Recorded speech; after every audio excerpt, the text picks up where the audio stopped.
Mahal ka namin ng Panginoon.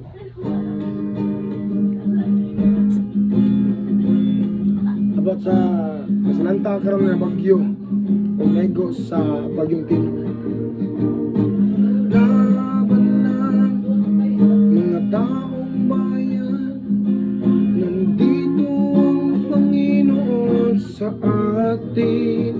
Panginoon, tulungan mo kami, nagdurusa at nasasaktan.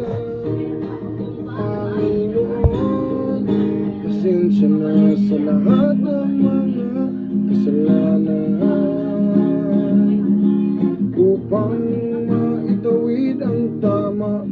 Panginoon, tulungan mo kami.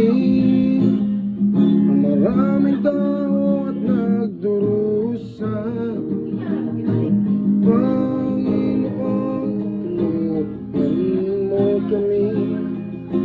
Panginoon, tulungan mo kami. Amen.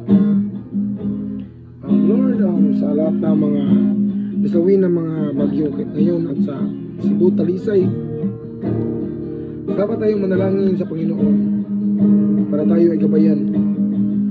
At dito lang po nagtapos.